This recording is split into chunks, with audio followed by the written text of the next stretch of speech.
What's up, everybody? Welcome to the 4040 Vision podcast. I am your host, Khaled Abdallah, and I'm joined today by my fellow host, Sulman Haque. What's up, man? How's it going? Yo, what's up, dude? Not much, not much. So today's podcast is about the best and worst case scenario for the Western Conference teams in 2023-24. So the order that we're going to go is similar to the NFL one that you saw a few weeks back, and that is by projected win total. So we got these odds, I believe, from the DraftKings or FanDuel Sportsbook, one of those. So we know that these are a little bit fluid, but we're recording this on October 17th, so just about a week before the beginning of the season. And we're going to go in order, as I said, by projected win total. We'll talk about the best case scenario, the worst case scenario for each team, what we think is more likely, and of course, we'll also cover some key additions and key losses from these teams, as that is, of course, important for the context. So we'll start with the defending champions, the Denver Nuggets. Their projected win total is 53.5, and last year, coincidentally enough, their record was 53-29. Some of their key additions included Justin Holiday. They brought back Reggie Jackson. They brought back Colin Gillespie, and they drafted a couple guys in the late first round and early second round.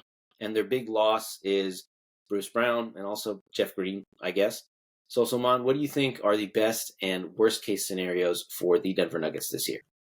Yeah, the best case scenario, right? Denver just continues where they left off last season, right? They're just dominating. They look like the championship winners that they are, right? They're contenders again this year. Nothing. Jokic is just dominating the league again. He's an MVP finalist. Losing Bruce Brown doesn't matter because they just replaced him with someone else. So I think that's the best case. And worst case, obviously, right? There's some regression. There's some, you know, winning the ring fatigue, right? There's some hangover from that. They're just like, oh, okay, we won one now, and they're just taking it easy, and they don't look quite the same. They don't look like the team that won the championship, and maybe losing Bruce Brown does kind of hurt them a little bit, and that kind of sinks them down a little bit here in this very top heavy Western Conference here. So I think I'm definitely leaning towards best case scenario. The one caveat, of course, is obviously we can do this with all the teams, but I think particularly for the Nuggets because they have guys like Mike Porter Jr. and Jamal Murray who have struggled with injuries. That's the worst case scenario. Is these guys are not healthy, and it becomes the Jokic show all over again, which we've seen a couple years ago. And we know the ceiling for that is probably a first round exit, maybe a quick trip to the second round, and you get bounced in 4 or 5 games. But I'm going to lean with best case scenario. I think that they just keep on rolling. I think the confidence that you get from being a championship contender or from being a champion, I should say, is that you want to keep it rolling. They say it's hard to defend a title, but I think that confidence also adds to this mix that they got going on. They have the best player in the league, who is incredibly durable, who's an MVP candidate every year, and even if MPJ and Jamal Murray miss a little bit of time during the season, I don't think it's going to harm their long-term prospects. So I'm leaning with them probably being the 1 seed again, or at least being a top 3 seed. Maybe if they realize, all right, we can take our foot off the gas a little bit and chill, because we know that we can win this championship with this team. So, which way are you leaning? Yeah, I'm with you. I'm leaning towards the best case scenario. I think they just have that extra confidence, like, hey, we won one now. We've always been contenders, but we finally got one. I think, right, obviously, like you said, bearing injuries, I think they'd probably finish at least top 3, if not the top seed in the West. Yeah, I think 50 wins is a realistic Easy. goal for them. Yeah, Yeah. easy. Yeah, and probably hovering around the same 53, 54 wins. Okay, the next team is the Phoenix Suns. So their projected win total or over under is 51.5, which is a pretty solid jump from last year's record of 45-37. This is an entirely new team from 2022. And if you look at the list of additions, it's a very long list thanks to the trade where they're involved in the Damian Lillard trade. They get Bradley Beal. But their big additions are Bradley Beal, of course, Yusuf Nurkic, Grayson Allen, Nasir Little, Keon Johnson, and 5 other names that we don't have to mention. But this is essentially a rebuilt team from top to bottom. Key departures, of course, Chris Paul. They lose him in a trade. DeAndre Ayton has gone in a trade. Cameron Payne, I guess. Torrey Craig, and that's really about it. I guess Jock Landale, he was big for them in the playoffs, so they caused them some depth there. But this is a completely rebuilt team that's very top heavy with three of the best offensive players in the league. So what do you think is the best and worst case scenario for the Suns this year? Yeah, I mean, best case scenario here is they finish top of the West. They have Bradley Beal, Kevin Durant. They just look really primed, and they're on the top of their game along with Devin Booker here, and they just really gel well, and their depth is actually really good. If the free agent additions they signed, uh, they really help, and they don't miss DeAndre Jordan, they don't miss Jock Landale. Nurkic plays pretty well, and they finish as the one seed. I think that's best case scenario. Worst case scenario, Bradley Beal, Devin Booker, Kevin Durant struggle to share the ball here. Obviously, injuries is always worst case, but they struggle to share the ball. Offense doesn't look great. Depth pieces aren't great, and they kind of are in the same boat that they were in last year, where they're just an okay team, and maybe that's not enough to get out of the West. And I think that's their worst case scenario, where they still Mm-hmm. probably are a top 5 team in the West, but just not enough to get out of maybe the second round of the West. Yeah, I for of those two, I think I'm leaning towards definitely best case scenario. I'm looking at this roster, and I see a lot of dudes. A lot of guys that can contribute. Obviously, they have the big three that can do whatever they want offensively.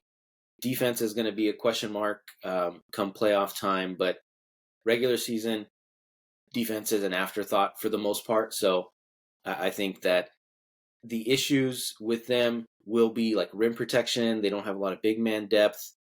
It's basically KD is going to be playing the five, I guess, in the playoffs. But again, in the regular season, because I don't trust Yusuf Nurkic to be healthy the whole season. He just has shown a track record of that. So, but the regular season, I can see them rolling. I can see them topping this 51 win total. I can see them getting close to 60 wins. I know that they're going to load manage with KD and some of these other guys, but Devin Booker's still pretty young. Bradley Beal is 30, I believe, and he doesn't have a lot of miles on him because he doesn't have a lot of playoff games and deep playoff runs. So I'm seeing them. If I had to choose, I think I would pick them as the one seed, given all the talent that they have. What do you think?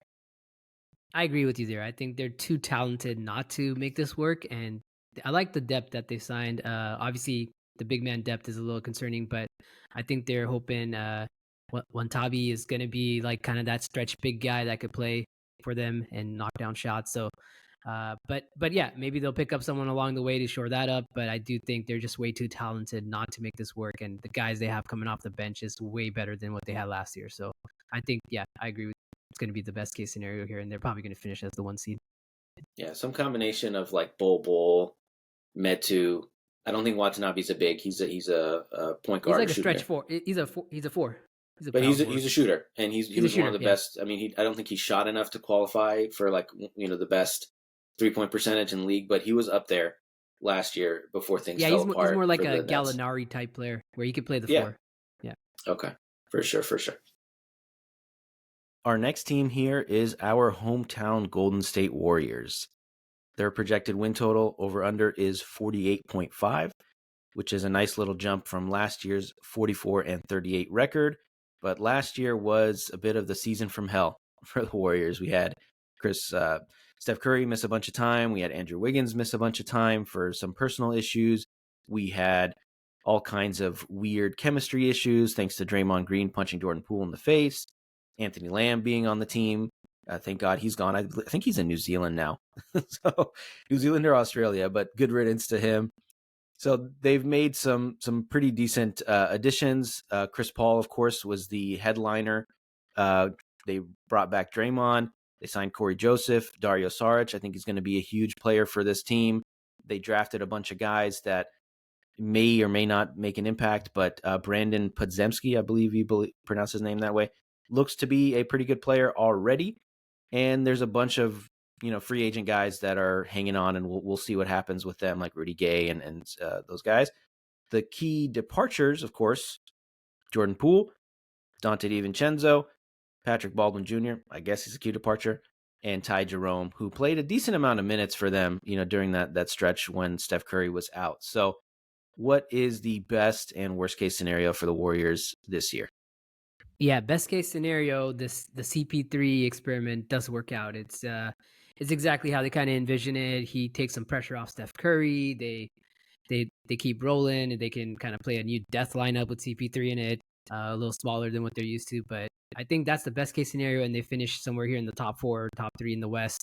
And they do really well, right? It's everything works. The depth pieces are there, and everything goes the way it should, right? Everything they envisioned. But worst case scenario, maybe CP3 is just a little old, and he's not quite the same CP3. It's not really working out. The Warriors have chemistry issues again. It gets a little weird in season. Maybe Draymond punches CP3. I don't know, man. Can never tell with Draymond. And the Warriors are here struggling to just get out of the play-in games here. So I think that's their worst case scenario, where uh, it just doesn't work out with the depth pieces and CP3, and they kind of look old, right? That's kind of the concern with the Warriors. They are a little on the older side, so that's the worst case scenario. But we'll see. Mm-hmm. Yeah, I can see that. I know they are now one of the older teams in the NBA. I think the key piece that we're missing is I think that we're going to see a much larger role for Kuminga. We're going to see a much larger role for Moses Moody, and I Absolutely. think Dario is going to be a huge piece for this team. He's going to be some combination of Otto Porter and Bielitsa. I know he's had some injury issues in the past couple of years with the ACL and some other stuff, but I loved him in Philadelphia. I think he's a great stretch big, and I think he's going to give them, and the second unit especially, some much needed size, because I think that's if I'm looking at this roster, that's definitely the primary weakness, is a lack of Mm-hmm. depth at big, Yep. and it's concerning. I'm glad we didn't sign Dwight Howard, because I don't think personality wise he would have been a good fit. But I am worried. I'm like, maybe just go out and get one of these big guys off the waivers, or get some size somewhere. I'm sure one of these lower end teams are going to be getting rid of their third string center or something like that. We just need kind of to use a baseball analogy, like an innings eater, just a guy, a Absolutely. Yep. relief pitcher. Just get in there, play 10, 15 minutes a game. Maybe 20 minutes a game when Draymond has a night off or whatever. So that's my main concern. But I think the main issues that we saw last year with the Warriors was, of course, the team chemistry, which you solved that problem by getting rid of Jordan Poole. And the other one was just a lack of cohesion in the second unit and a lack of a true backup point guard to Steph Curry. I know it sounds crazy, but I thought the second unit looked better when Ty Jerome was running it versus Jordan Poole. And you need that guy that's going to be the mature floor general. I know Chris Paul is older, but I do think in the regular season, he's going to be a massive, massive upgrade to Jordan Poole and just running that offense. And like you said, taking some pressure off Steph. And we've gotten a taste of it in the preseason of them sharing the floor together. And Chris Paul, of course, for all the negative things that I have to say about him, and his shenanigans, he's one of the smartest players ever. And I think that, combined with the leap that I think we're going to see from Kuminga and Moody, I think this team is going to be easily in the top four in the West. What do you think? 100% agree. I think the Warriors really did addition by subtraction, right? Getting rid of Poole solves a lot of issues, right? He just wasn't a fit. And I never saw him as a fit. He just had one really good year where he showed he could fit somewhat, but Poole's just never a fit. I think you're going to see growth, like you said, from Kaminga and Moody. You're going to get good bench pieces with Saric and Corey Joseph, and I think even the rookies they got, they're guys that are going to be good, bench pieces. And I think they'll probably find another guy who's going to be like Anthony Lamb, who's going to just come in and just hustle up and down the court as a big guy. I think that's probably where they're leaning, probably looking for someone from the G League to do that. And I agree with you, though. They're going to finish top four, bearing injuries, obviously. But I think this Chris Paul experiment will work, and they'll reap the benefits of it. And hopefully that translates into another title. Absolutely. Yeah, I'm not worried. I'm not worried at all about chemistry issues. I think if you're Chris Paul, you realize the point of your career that you're at, where you should be taking a step back. I don't think he has the ego issues where he's like, I need to start, I need to play 40 minutes, whatever it is. I think that was the other thing, was the foolish approach of the 2 timelines thing they were trying to do, which sounded great on paper, but obviously once it came to, down to it, I was like, all right, this is stupid. This is not working. Now you have a very mature team. Everyone knows their role. There should be, there's egos that you have to massage, and Steve Kerr, I think, is going to have his hands full, but I think it's going to be easier to tell, 37-year-old Chris Paul, hey man, like, just chill out a little bit. You're not going to play, versus trying to talk down Jordan Poole and trying to get him back on the same page with Draymond and all that. So yeah, I'm definitely leaning best case scenario as well. It should be a lot of fun to watch.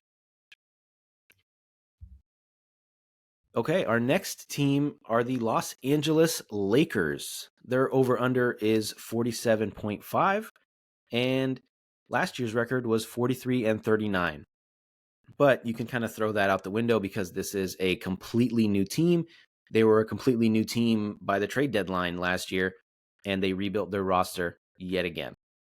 Key additions, they brought back Anthony Davis, brought back Austin Reeves, D'Angelo Russell, Rui Hachimura, who was great in the playoffs.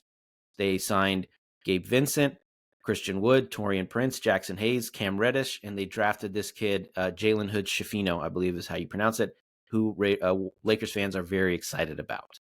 Key departures, Dennis Schroeder, who was a big part of that team last year, and then a couple guys that made some plays in the playoffs, and Lonnie Walker and Malik Beasley, but they were not huge parts of the regular season success. So what is the best and worst case scenario for this Lakers team? Yeah, best case scenario, they continue seeing growth from Austin Reeves.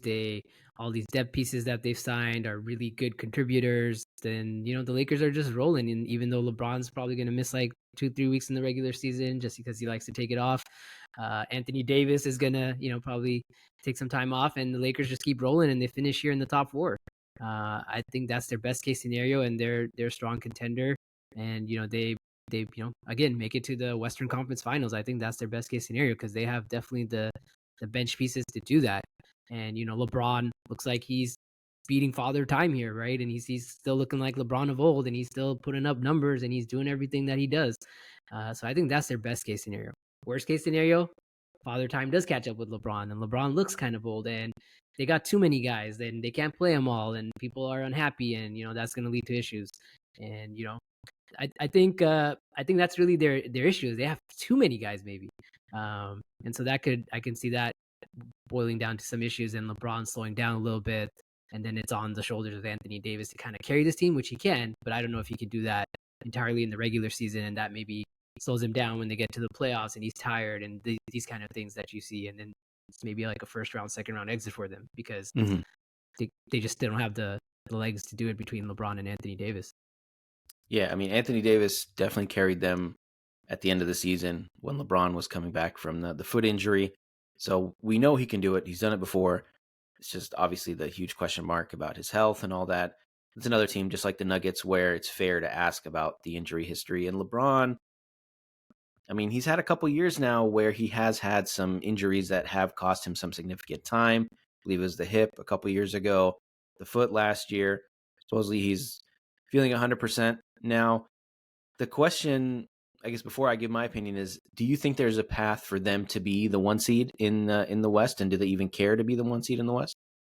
I think there is a path, but that requires Anthony Davis to play all 82 games. That requires LeBron to play like 70 games at least, and then it requires these guys to like just have monster games on and off, right? Like Christian Woods is going to be going to have some monster games. D'Angelo Russell is going to have some monster games. Like they're going to need some contributions from Austin Reeves to have some monster games, right? I think there is a path, right? There is a path. If everyone healthy, I think the Lakers could contend for the 1 seed, but that's a big if, right? I think given the injury histories of Davis and James. Yeah, and I don't think there's a reason for them to go for that 1 seed. I think this is a largely veteran team, of course, with LeBron leading the way and Anthony Davis. So there's no reason for them to push as hard as they needed to, to get that 1 seed. I think they realized the value of home court to an extent, but not to not at the detriment of their health and all that. So I don't see them pushing for that. I'm kind of two minds here. I thing is, I do look at this team on paper, and I'm just like, holy shit! Like they're stacked. They're too deep at every position, at least for the most part. I mean, they're not too deep all stars at every position, but they have some good depth at big. Christian Wood is not a plus defender, but he can score. You have Jackson Hayes, who can't really score, but he's a pretty good defender. He's a good rim protector. So if Anthony Davis does miss some time, or if they sit him for a bit, then they have some bigs that can absorb some of those minutes. Rui Hachimura is bigger than I thought he was. He's a big, and he can spread the floor. Austin Reeves, I don't like the guy. I think he's overrated, but he's a good player, and they have scoring. They have D'Angelo Russell. I think Gabe Vincent is a huge pickup for them. Again, I think eventually he could take that starting spot from D'Angelo Russell, because I think he's a steadier player than Russell, better defender. He works a little bit harder. So they're scary on paper. The only thing that has me kind of, like I said, of two minds is the fact that it's year 21, year 22, whatever it is for LeBron. I don't know how long he can do this. And Anthony Davis, more often than not, he's not playing more than 60 games. And I think as he gets older, it's only going to get harder for him to do that. So I do see them both missing some significant time, and I do see them kind of in that mix, just like last year, where they're fighting to get out of the play-in at the end of the season. What do you think? I agree with you there. I think, LeBron, he's probably going to take the week off before All-Star break. He's going to take the week off after All-Star break. LeBron's smart. He knows he can't go 82 games anymore, so he's going to rest. Anthony Davis, like you said, he has a track record of playing maybe 60, 65 games in a season, so he's going to miss time. So I agree with you. And I think also they're going to have some issues with playing time, right? Like D'Angelo Russell's going to get unhappy. Maybe Gabe Vincent gets unhappy. Jackson Hayes gets unhappy. But, I think D'Angelo Russell is going to cause quite a scene down there if he doesn't get his playing time. And so I think, you're going to have some chemistry issues as well with all these depth pieces you added. That's if he's even on the team. Everything I've heard this season is he's. It sounds like they're trying to trade him, but we'll yeah, see. exactly. They're just polishing him up, put him out in the shop window for someone to come get him. So I'd be surprised if he's on the team come playoff time, but I do see them again, near the not the bottom half of the standings, but the bottom half of the playoff standings, and gearing up for the playoffs, because I wouldn't want to see them in the playoffs, but I think in the regular season, 100%, yeah. They're just gonna not quite cruise, but I think they're gonna pick their spots. I'll say that. Exactly right. They're like, oh, we did this last year. We snuck in at the 7th seed, and look where we went. We went to the Western Conference Finals. Why don't we just do it again this year? We got more pieces, so I think that's their plan. All right, next team is the Los Angeles Clippers. Their projected win total or over under is 46.5. Their last year's record was 44-38. And their key additions is bringing back Russell Westbrook, who they signed at the end of the season last year. They trade for Kenyon Martin. They bring back Mason Plumlee. They draft a couple guys. They signed Josh Primo, who's a really interesting prospect. And their big loss was Eric Gordon. So what is the best and worst case scenario for the Los Angeles Clippers? Yeah, best case scenario for the Los Angeles Clippers is that, they have a fully healthy team. Westbrook continues gelling like he was last year, towards the end of last year with this team. Kawhi is prime Kawhi again, and they're in the top 5 mix here in the West. I think that's their best case scenario, that they're in the top 5. Worst case, I don't know. I don't know about Kawhi Leonard. I don't know about Paul George, right? And they don't really have the depth pieces. They're relying on Russell Westbrook to carry them night in, night out. If those two guys aren't there, I think they probably find themselves in the play-in games again, right down there in the 8-9 seed. And I think that's their worst case scenario, like it was kind of towards last year, but they just happened to get some luck and push themselves up towards the end. But they were definitely in that mix, and I think that's their worst case scenario, that they're really fighting to get into the play-in games. Yeah, and they're also there's a lot of rumors that they're going to trade for James Harden, which I don't know why, but hey. I think it's just, Steve Ballmer he loves those stars. He's like hoarding these stars. Like, they're just, Do stars they that are still have past their John Wall prime. on the roster too? Is he still on the roster? No, they traded him, They I cut him. believe, at the end Okay. of the year. He was on the Okay. Rockets again. So he's not there. But yeah, there's just these are like the 20, you call it like the 2017 All Stars Yeah, on this exactly. team. That's what he Like, said. Yeah. that's what he's trying to do is like get all the all NBA guys from 5 years ago. I'm surprised he's not going after Dwight Howard just to complete the set. But yeah, I think the Josh Primo signing is intriguing. The fact that they're taking a chance on that guy. But you can never fault Russell Westbrook's effort. And I think he's going to be a difference maker because he's durable. He never misses time. He plays a lot. He plays hard. He's also getting older. I don't know how long he can maintain that same level of effort and energy.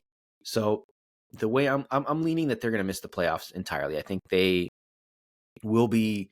I mean, it's hard to put them outside of the top 10 considering the talent that they have, but I'm leaning like a 9-10 seed. I don't think they're good enough. I think there's a lot of younger teams, a lot of healthier teams that don't have to rely on betting on, is Kawhi going to play today? Is he going to play this week? Is he going to play next week? And then they have all these load management rules now where they're trying to dissuade teams from sitting guys and stuff like that. So I can see them.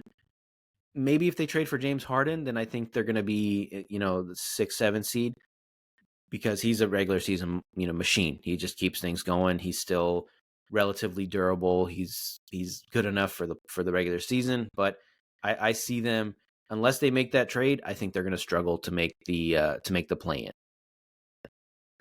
Yeah, I slightly disagree. I think they'll be right there around the 8 seed, but like you said, right? You're predicting them 10th, 11th, but I think they'll be there on the 8 seed just on talent alone, right? They'll get enough games out of Paul George and Kawhi to kind of get them there to the 8 seed, but like you said, having to rely on Kawhi Leonard and his health and his load management issues, like that's scary, right? And Paul George, similar. He's been pretty unhealthy the last couple of seasons, so that is scary for them. And I don't think they have enough depth pieces behind those guys to even make a run in the playoffs. So I agree with you. Like even if they do get in, they're out in the first round for sure.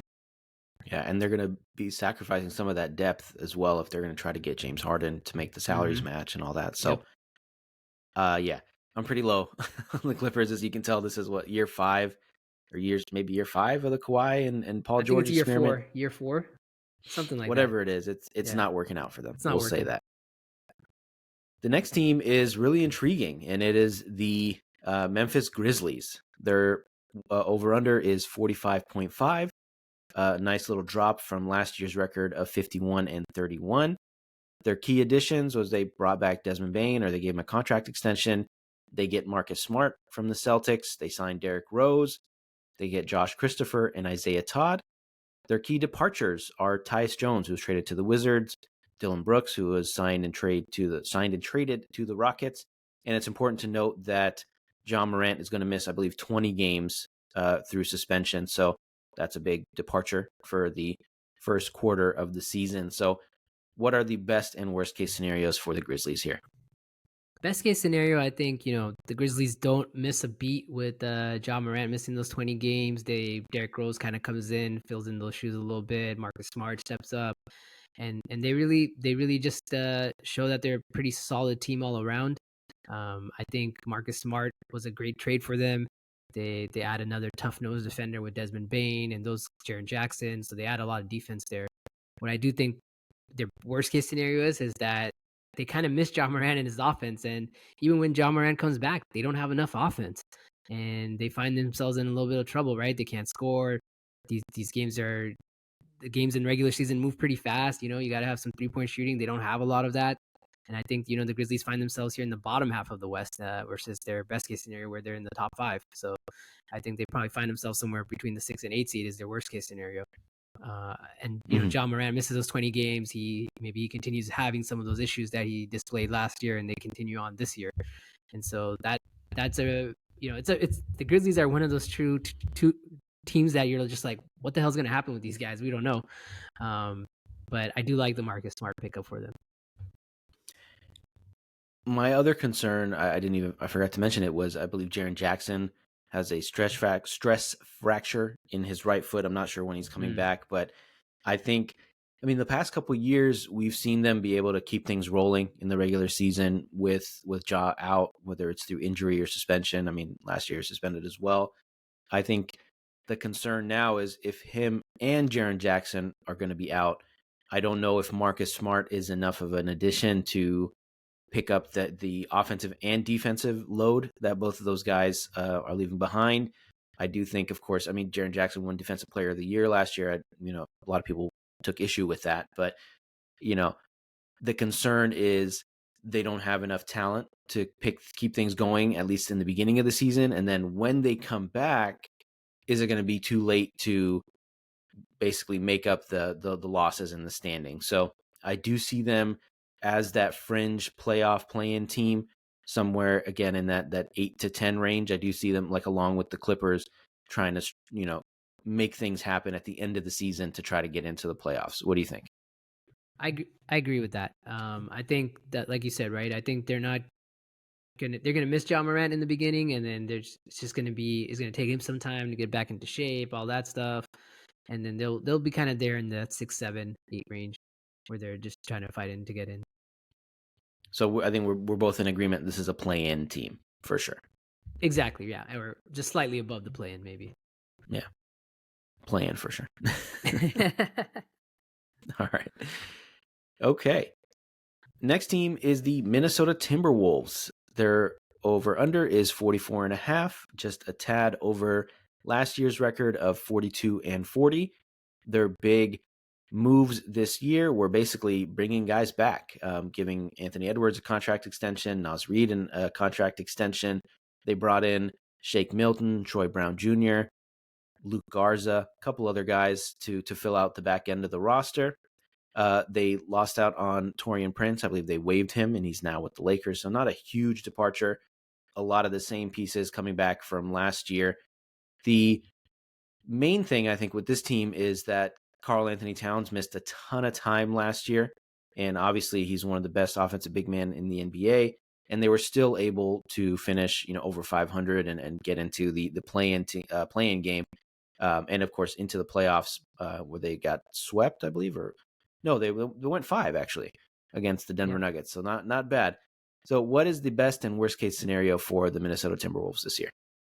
I see the best case scenario here that Anthony Edwards takes another leap and he just like stratospheres into superstardom, and he really just puts this Timberwolves team on his back, and they kind of get close to somewhere in that 5-6 range where they're, not quite at the top of the West, but right in the middle there of the West. I think that's their best case scenario because Anthony Edwards is a baller and he could put this team on his back. And even with Karl Anthony Towns missing some time, they could, finish here right above the play-in spots. Worst case scenario, I really didn't like the Rudy Gobert trade, and it really continues to backfire on them. Rudy Gobert regresses. Karl Anthony Towns doesn't look that great next to him, and Anthony Edwards was just, I think he maybe takes a step back. Right, that's their worst case scenario where they got really high level production out of him, but he for some reason regresses, which is and then they're just out of the play-in games. They don't even sniff the play-ins. Right, they're just the Minnesota Timberwolves, right? They've just been kind of like that since KG left. So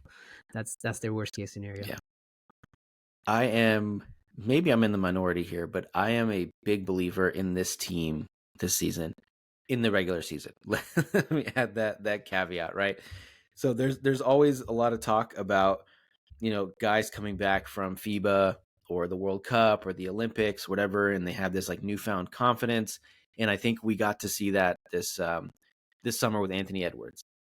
It was obviously not the best USA team. I don't know if they medaled this year. Maybe they got the bronze, maybe not in the World Cup. Anyway, he was the alpha. And I think we're going to see a big leap from him because I think his mentality is going to be finding like, this is my team. I'm going to take this over. He's young enough. He's about to hit his prime. I think I'm kind of leaning towards him for being MVP this year. I have really high hopes for him. I think just because of his age and the fact that he's not going to be load managing. I think some of these other guys, they've had playoff success. They have titles. Giannis, Jokic, Tatum, all these guys, they've tasted playoff success, and that is their goal. I think the T-Wolves, especially Anthony Edwards, I think he wants to prove that he can be, one of the best 5 players in the league. And I think he's going to be gunning for that MVP. And for the reason that, I think this team makes a lot of sense in the regular season. You look at their starting 5. I mean, I know you're not a fan of Rudy Gobert, but I do think, again, in the regular season, he is an incredible difference maker defensively. And Karl Anthony Towns missed a ton of time last year, and they still won 42 games. So I think if he's able to stay healthy, for all the things that we can talk about him as a defensive negative and not being able to handle himself in situations in the playoffs, he's an excellent regular season player. And I think this team is deep enough to make to withstand some injuries, withstand some of these other things. But I think they're also young enough at these key positions with Edwards and Naz Reid to be a top 4 seed this year. I need to sit back and think who my put my order together, but I do think that they will have home court in the first round of the playoffs. What do you think? Wow, I don't agree with that. I do not agree with that. I do agree with your Anthony Edwards assessment that he's just going to come out scorching the league. He's going to really put this team on his back, but I don't feel like they have enough pieces to make that top 4 push. But I will say I could see them conceivably finishing like the 6th seed, but I don't think they get home court advantage here in the first round. I will disagree with that because I love Anthony Edwards. I think you're right about him. He's gonna come out flaming here, but I don't like the rest of the team. I mean, I like What Karl is it? Anthony Towns, but Mm-hmm. I don't know. It's just like, you're gonna have to rely on Anthony Edwards a lot, and then teams are gonna start focusing on Anthony Edwards, and Karl Anthony Towns is gonna have to step up. Sure, he could do that, but after that, who's scoring for them? Who's doing the scoring for Naz them? Reid. Who's Naz Reid, right? Like, is Naz Reid the third guy you want behind those two? And not Jaden Anthony McDaniels. Carl I thought McDaniel, Jaden right? McDaniels, Yeah, good player. Like, these are not the guys that I'm hoping for are contributing as like one of my top 5 guys in a playoff team. And Gobert is not going to contribute offensively. Yes, defensively, great player. But if you got a one-man show, it's kind of hard to succeed. But Miami kind of proved us wrong last year with Jimmy Butler being a one-man show. So yeah, I think the main issue with this team and the main kind of negative opinion driver, whatever you want to call it, is just their playoffs. And we're not talking about the playoff, or I'm not talking about the playoffs. At least I'm not picking them to make the conference finals or win a ring or something. I just think that in the regular season they are built for success. And you said Rudy Gobert's not going to contribute offensively. I think he can in the regular season because he's not going to get played off the floor. I think he's a lob threat, all that stuff. And I think, again, in those 82 games, I do think they are good enough. They have enough offensive talent. They have enough depth to be in that 4 seed.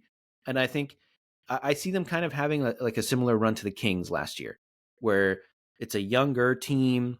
They stay healthy. They have a great player. I think Anthony Edwards is going to step into like that De'Aaron Fox role, where he's going to be the main driver of this team's success. He's going to hit all the clutch shots, do all that stuff, and just basically take this team again to a top 4 seed. I know the Kings were a 3 seed last year. We can talk about them later, or we're going to talk about them later. But that's just how I'm feeling. I'm thinking top 4 seed for sure. all right, we will see here, Colin. We will see, man. Right. I see you shaking your head. It's all good. We got to differ sometimes. Absolutely. Okay, our next team is the New Orleans Pelicans. Their over-under is 44.5, so tied with the Timberwolves. Their last year's record was 42-40, and their key additions was drafting Jordan Hawkins, 14th overall. They brought back Herbert Jones. They signed Cody Zeller. And their key losses was Jackson Hayes, who went to the Lakers, Josh Richardson, who went to the Heat, and Garrett Temple, who was waived. So what is the best and worst case scenario for the New Orleans Pelicans? The best case scenario here is Zion actually plays more than like 30 games in the regular season, right? And he's kind of back to being Zion, the guy everyone thought he was going to be. He plays really well. He stays in shape. He's not getting hurt. Pelicans finish maybe here in the top 7. Just right there in the right at the play-in contention spot. I feel that's their best case scenario. I mean, they are talented with CJ McCollum, Brandon Ingram, Zion, but again, the main driver of that is Zion, right? And if Zion's not there, you are a slightly worse team. They have the talent, they have some depth, but I think that's their best case scenario is they're hovering there in the play-in games. Worst case scenario, Zion is Zion, what he's been for the past 2-3 years. He just can't play more than like 25, 30 games. Brandon Ingram has to carry the team again, and CJ McCollum's just old now, right? And so I think that probably puts you down there in the lottery. You're looking at a lottery team if that happens again, and maybe now it's time to trade Zion and see what you can get for him. I am 100% out on this team. Yeah, 100,000% out on this team. It's kind of like the Clippers, but at least the Clippers have Westbrook, who's always healthy. But I look at this roster. There's too many questions. There's too many. Well, if Zion is healthy, we've been saying that for, I don't know, 4 years now. And we've seen what the Brandon Ingram show looks like. I think he's a good player. I think he can, he's a box score stuffer, does a lot offensively, but he's also not that healthy either. I mean, last year he played 45 games, the year before 55, the year before that 60 games. So he has his own injury concerns. And I think once this becomes the CJ McCollum show, I think that's the main issue. And it's just, they're just not going to be good enough to compete in a very loaded West. I'm just sure you can tell me if Zion is healthy. I do see a world where Zion plays, I don't know, 70, 75 games and they're, a top 8 seed, whatever. But that's like an alternate universe to me. I will not believe it until I see it. So maybe I'm super wrong on this team and they end up in the conference finals, but for now, I'm out. I think they're going to be in the bottom 3 in the Western Conference because of all that stuff. And, there's a lot of positives, but I think it's just, there's too much baggage with this team, with Zion and all that. I know he's not happy there. I think he wants to leave, and there's just too much going on there. What do you think? I agree with you. I think you're going to see them as big sellers at the trade deadline. Maybe Brandon Ingram's on the move, CJ's on the move, Zion's on the move. So I think I'm with you. Like, I don't know.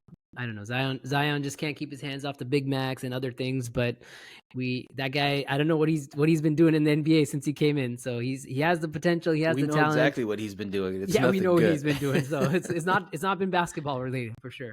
So yeah, I'm with you. I think they're gonna blow it up come the trade deadline, and someone's gonna go in on Brandon Ingram, and one of these teams we talked about is probably gonna make a push there, or maybe one team in the East.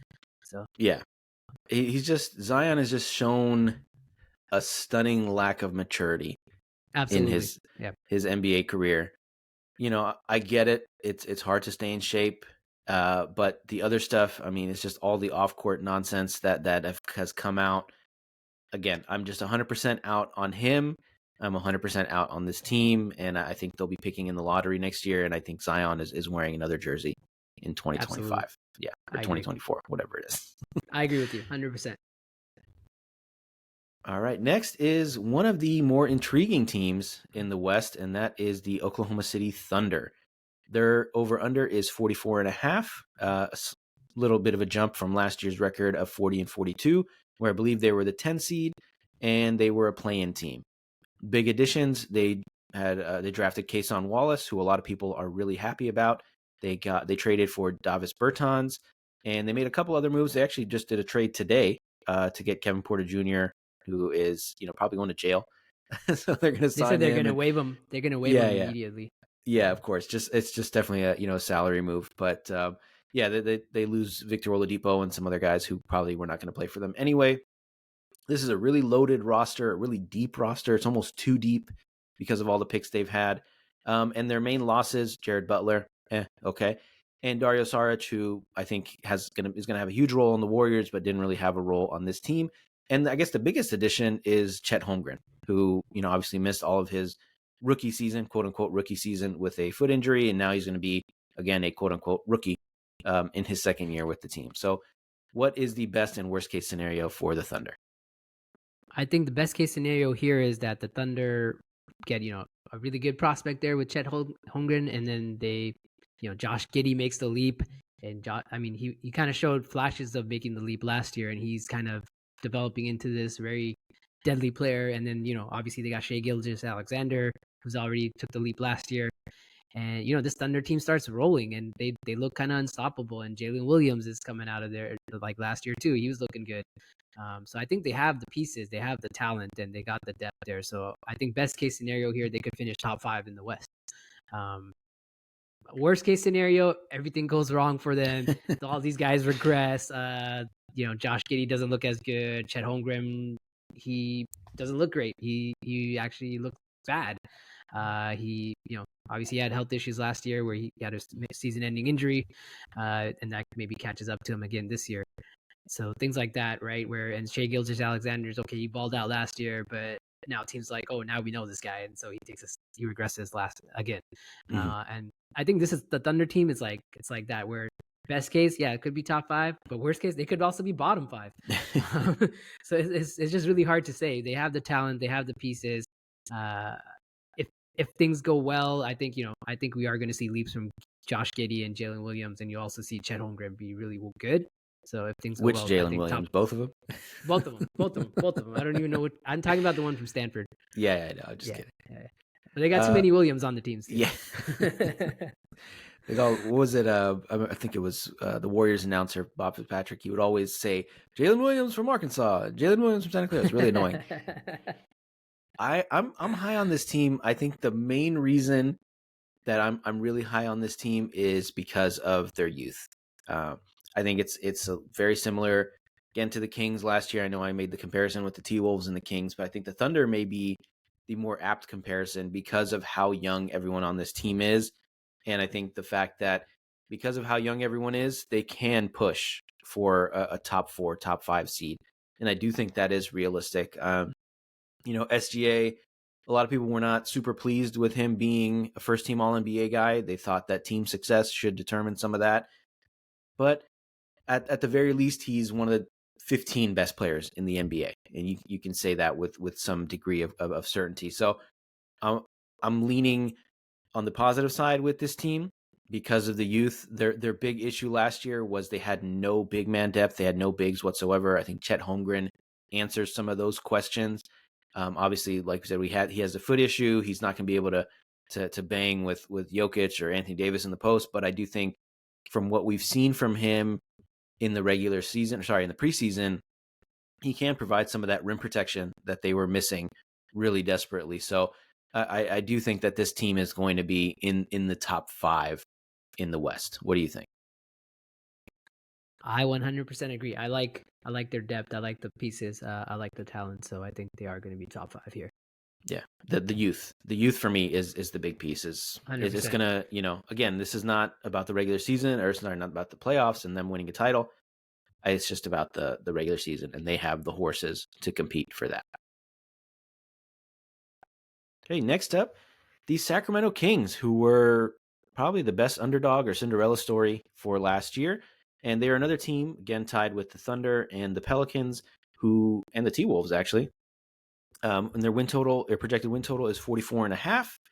And last year, they were 48-34. And somehow that was good enough for a 3 seed. Don't ask me how. Their big additions, basically Chris Duarte, they traded him for the Pacers. They brought back Domantas Sabonis. They brought back JaVale McGee, who gives them some big man depth. Alex Len, they brought him back. And they have a really intriguing addition, the guy from Europe, Sasha Vezenkov, who I believe was the MVP of the EuroLeague last year. And if he's great, then it should be a major, major addition to this team. They didn't really lose anybody of any consequence. PJ Dozier, Chimezie Metu, and Rashawn Holmes. So nothing crazy on the way out. So what is the best and worst case scenario for this Kings team? I think best case scenario, the Kings kind of keep rolling like they did last year. They finish here again somewhere in the top 5, depending on how the West shakes out. It's a really good regular season team. We saw big leaps from Fox, so I think he keeps building on that, and him and Sabonis have great chemistry. Worst case scenario, maybe there's a slight regression here. Maybe they don't have enough depth pieces because of how good all the other teams in the West got, right? And so they kind of fall down here into the 7-8 round where they're in the play-in games. And I think that's their worst case scenario, where they're just at the bottom of the playoff run versus in the top of the playoff run. I'm leaning the negative, unfortunately. Worst case scenario. I do think they have enough talent to compete in the West. I just think that last year was a bit of an aberration in terms of everything, right? I mean, everybody's talking about how healthy this team was. I don't think De'Aaron Fox missed any significant time last year. Domas Sabonis, I know he had a broken thumb or torn ligament, something like that in his thumb, but he did not miss any time. He chose not to have surgery, and there was just a lot of things that went in their favor. I think one thing people overlook and people may have talked about is that the fact that they were 48 and 34 last year. And I think in most seasons, so for example, the year before, if you won 48 games in the West, that was good enough for the 6th seed. So 48 wins is not it's not like they were world beaters. They didn't hit 50 wins, 55, 16 wins, whatever. They were a slightly above average team, which is not a slight to them. It's just the reality.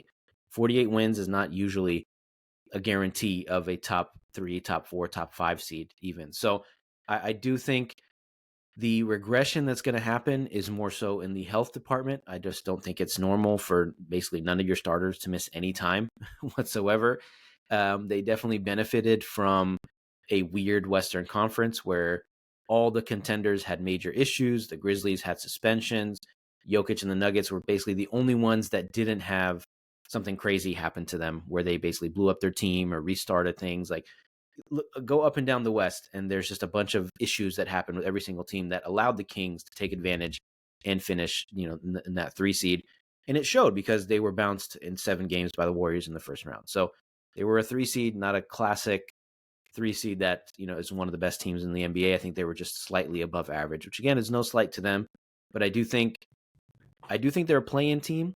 I do see them scrapping for one of those play-in spots. I think, again, because of the youth that they have in their favor and some of the continuity that they have, but I don't see them sniffing anywhere near the top 5 or 6 seeds in the conference. What do you think? Yeah, I agree with you. I think the West got so much better, and these teams are not going to have those issues that they had last year. A lot of them will not. Um, I think the Kings just didn't do enough to get better, and so I think they're going to find themselves here at the bottom of the playing games. All right, next up is the Utah Jazz. Or I'm sorry, the Dallas Mavericks. See, the Dallas Mavericks, their projected win total is 43.5. Last year, they were 38 and 44, even though a few of those last games, there were some shenanigans where they threw the games to get out of the play-in tournament because they wanted to keep their pick and they didn't bother, wanting to compete in the playoffs. A couple big additions. They brought back Kyrie.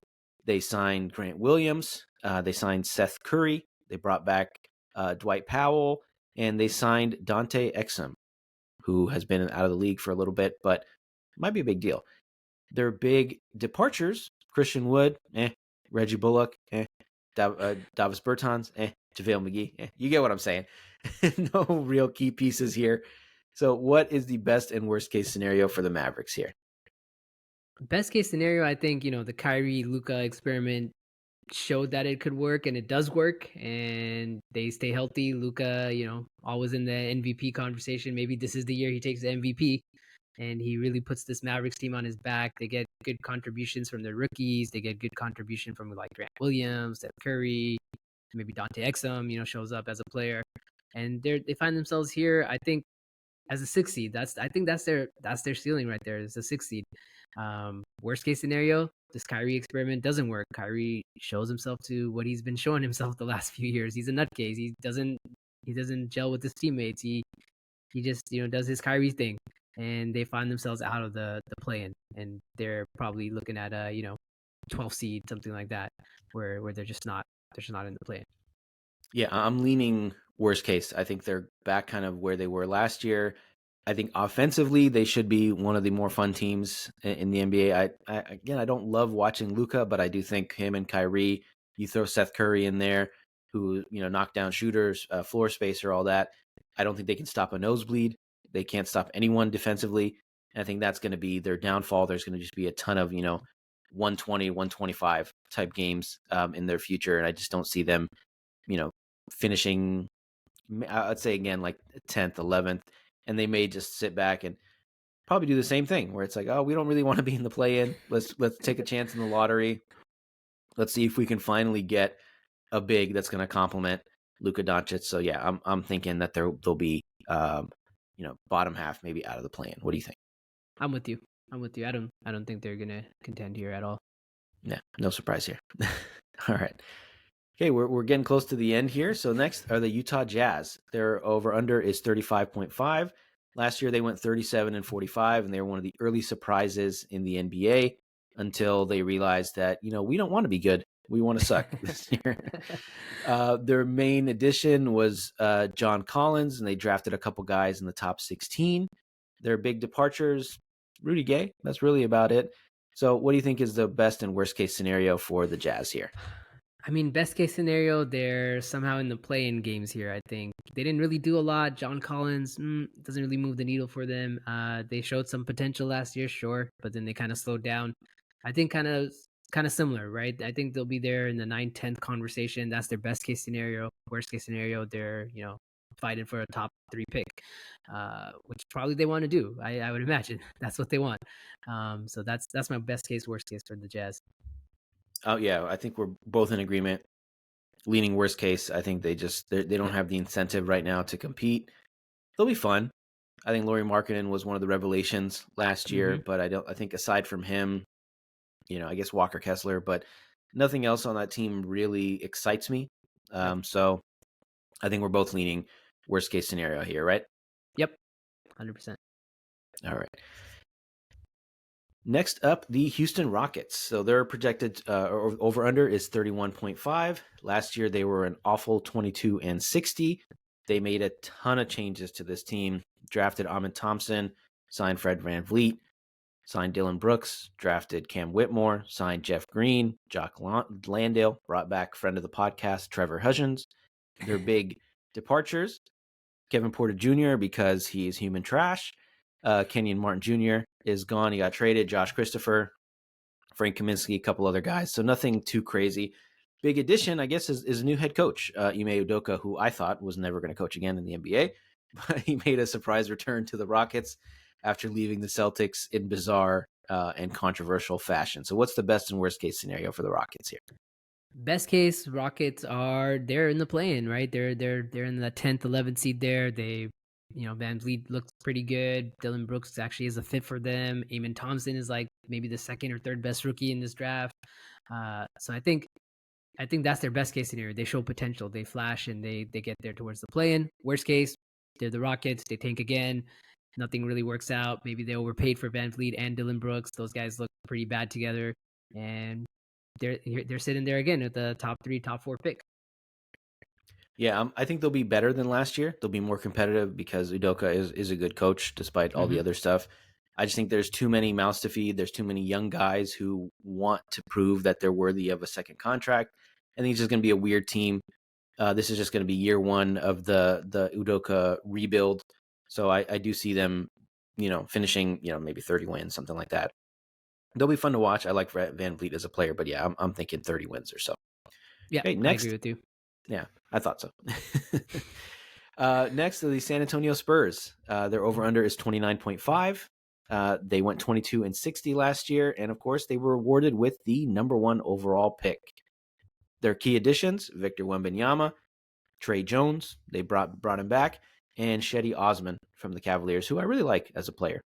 And they didn't really lose anybody of note. So what is the best and worst case scenario for the Spurs here?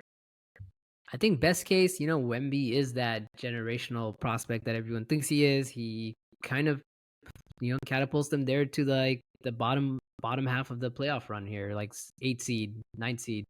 And the Spurs are firing with all their young talent. They show potential.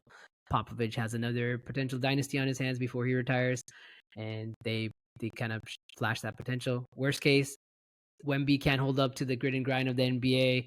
He takes them a little time to figure things out, and they're somewhere there in the 12th, 13th range in the West. Mm-hmm. Yeah, I think this is one of those teams where, the worst case scenario is obviously that Wembanyama gets hurt or something and is not able to hold up to the physicality. I think even if he struggles this year, I wouldn't be like completely out on him as a player. So I think their worst case scenario is to be competitive enough and not make the, maybe be in the play-in mix. I think their best case scenario is to be in the lottery and continue to not tank in the same way. I mean, I know Popovich says they don't tank. They definitely tanked at the end of last year. Oh, There was 100% some they wink, tanked at wink. the end Yeah, of last. Yeah, yeah. We yeah, didn't tank. exactly. We I didn't don't tank. think they We have didn't enough tank. talent to make some noise. There has to be something crazy has to happen for them to be, I think, in the play-in or playoff mix. So I think their best case scenario is let's just play Wemby, I don't know, 60 games or something, just to not put too much wear on him in the beginning of his career, especially as he bulks up and gets on an NBA nutrition program and all that stuff. I know he does a ton of stuff off the court for his body, but I think they want him to grow into his body, and I think they're going to take their sweet time with him. They're one of the best organizations in the NBA for that. So I think best case scenario is where I'm leaning, and again, that's being competitive but still being a lottery team to add some more talent to this core. What do you think? Yeah, I can see that. They definitely should add more talent, right? They should get gear up for another dynasty with Wemby as the centerpiece. Yeah, who knows? Maybe they'll get the number one pick again next year. Yeah. All right. And last but not least, the Portland Trailblazers. Their over under is 28.5. And last year they went a surprising 33-49. Their big additions: Scoot Henderson, who they drafted number 3 overall, DeAndre Ayton, Robert Williams, Malcolm Brogdon. They brought back Jeremy Grant, brought back Matisse Thybulle, and they drafted Keegan Murray's brother, 23rd overall, Chris Murray. Their big departure: Damian Lillard, who leaves the team after about a decade in Portland, and a couple other guys. Nobody of any other consequence. I guess Yusuf Nurkic, but he just wasn't healthy enough to make much of a difference for them anyway. So, what is the best and worst case scenario for this team?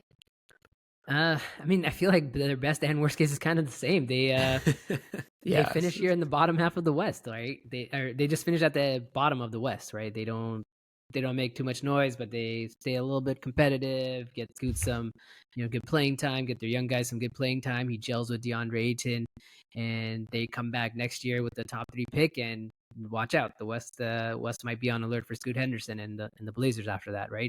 I Mm-hmm. think that's their best and worst case, right? Because they want to get that top 3 pick, add talent, grow this young team. They got a young core in place and keep growing it. Uh, I honestly don't think they'll be competitive at all after that Damian Lillard trade, and it's just all about kind of developing their young guys. I think they'll be the best case scenario, which I'm leaning is they're competitive in the sense that they're going to lose a ton of games, but they're going to be in a lot of games. But I think when it's going to come down to it, they don't have the defensive personnel to get stops. And I think a lot of these guys that they added, I don't think Robert Williams is on the team for long. I don't think Malcolm Brogdon is on the team for long. Both those guys are probably going to get moved, and they're just going to be kind of a shell of themselves by the end of the season, which is exactly what they want. I think they're going to hand the keys to Scoot Henderson, and they're going to say, it's your show, you and Anthony Simons and Shaden Sharp and even DeAndre Ayton. They're going to say, all right, this is your team now. Go do, whatever you want to do, put up numbers and things like that. I think they don't want to build bad habits and all that, but I don't think they're going to be too concerned about winning this year with this new core. So I think, yeah, they're going to be probably the worst team in the West, maybe like bottom 3, like you said, but they are going to be competitive. I think they're going to be a lot of fun to watch just because they have a lot of guys that are exciting and they can score. And I'm definitely curious to see what Scoot Henderson does. I think we're in agreement here. 100%. Yeah. So that's it for the best and worst case scenarios. I don't want to put you on the spot and ask you the top 8 because I think we've waffled a little bit. Maybe we need to think about this. We Maybe do. we should have talked about it before the recording so we could have had a top 8. But I think you guys get an idea of where we're leaning. But thank you guys for listening. It's going to be an incredible season in the West. It's going to be very competitive. Make sure to check us out on YouTube. Make sure to subscribe, leave us a review wherever you're listening to this podcast, and check us out on all the major social media channels at 4040 Vision Pod. Thanks, Sulman. Appreciate you, man. Peace.